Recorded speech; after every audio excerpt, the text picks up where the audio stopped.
I have been funding Israel's drones, and so have every single one of you.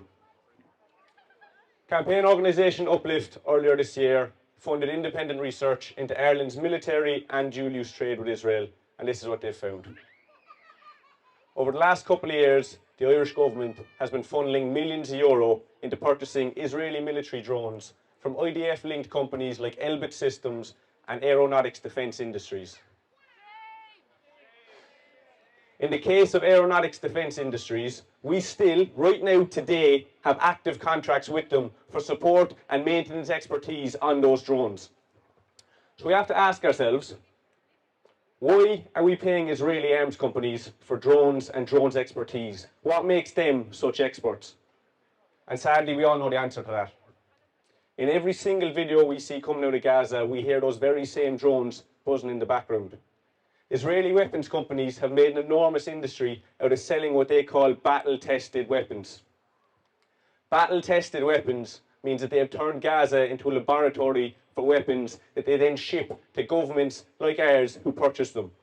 By the Irish government using your money, my money, to buy these drones, we are endorsing and we are rewarding that behaviour of battle-testing weapons on innocent civilians in Gaza.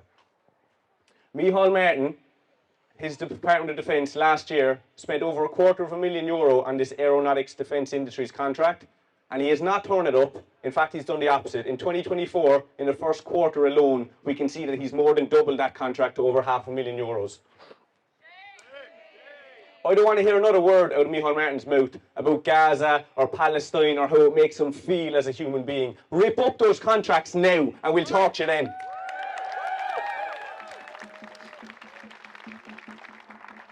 So far I've just been talking about our military trade with Israel, but we also have dual-use trade, which is much, much higher. So dual-use exports are goods that have both civilian and military capabilities. In Ireland's case, a lot of this is software and technology products that could be used at a civilian airport or something like that, but could also be used by the IDF in their military bases. Unfortunately, the data on this is not made publicly available, so we can't tell exactly which companies or what products are being exported. But what we can see is that in 2023, there was a massive spike in Ireland's dual-use exports to Israel. It was 7 times higher than it was in the previous year, and an awful lot of that trade happened in the last quarter after October 7th. We can also see that so far in the first quarter of 2024, those high levels of dual-use exports have continued. There are rules around, so like Simon Coveney and Micheál Martin and Peter Burke like to hide behind EU procurement laws and trade regulations, and they make it out to be very complicated as to why they can't end these contracts. So as part of Uplift's research, we actually looked into the EU laws around this, and it's very, very clear. So there's a number of criteria for exporting dual-use goods to countries outside the EU, and I'm going to read out some of them. I just want you to tell me if you think yes or no if Israel meets these criteria. So when it comes to Israel, is there a risk that the country of final destination does not have respect for human rights and international law? Is there a risk of that with Israel? Should we be trading dual-use exports with Israel? Very simple. Straight off the bat, they shouldn't be trading them on that one alone. There's more. When it comes to Israel, is the country of final destination undergoing internal tension or armed conflict? Is there a risk of that with Israel? Should we be trading dual-use goods with Israel? Seems very simple to me. When it comes to Israel, is there a risk that the military goods will be diverted for undesirable uses? Is there a risk of that with Israel? Should we be trading dual-use goods with Israel? When it comes to Israel, this is the last one I'm going to do, but there's more. When it comes to Israel, is there a risk to the peace and security of the region, in particular when it comes to threatening the borders or territory of a neighbouring country? Should we be trading dual-use goods with Israel? It's very clear to you and me, it's in black and white. These are the laws that are being violated by the Irish government. Simon Coveney seems to disagree.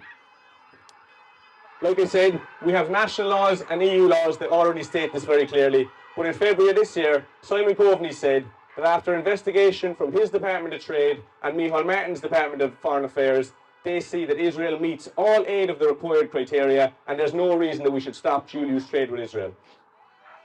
Micheál Martin, Simon Coveney, Simon Harris, Peter Burke, I don't know how they sleep at night. It kills me to think that every day I spend at work, every hour I get paid, every bottle of milk or loaf of bread that I buy, my tax money, my VAT money, is finding its way into the pockets of Israeli arms dealers who are profiting from a genocide in Gaza. We released this report the day before Ireland recognised the state of Palestine. And on that day, PhD Palestinian international researcher Leila Shamali spoke, and she said to us that she will not be celebrating Ireland's recognition of Palestine, because as long as the Irish government continues to trade in military and dual-use exports, it is nothing but political gaslighting. And she is absolutely right. The hypocrisy of the Irish government. The hypocrisy of the Irish government to say that we're going to intervene in South Africa's ICJ case investigating Israel for genocide, while at the same time they're increasing our military and dual-use trade. You can't have it both ways. You can't say on the one hand, we suspect this country is committing genocide and we're going to bring them to court. But on the other side, we're increasing our military and our dual-use trade with them. It is financial support and it is rewarding a genocide in Gaza.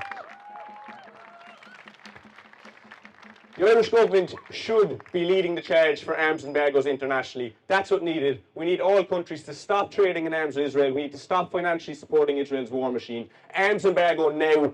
Ceasefire now. Rip up those contracts. Saoirse on Palestine.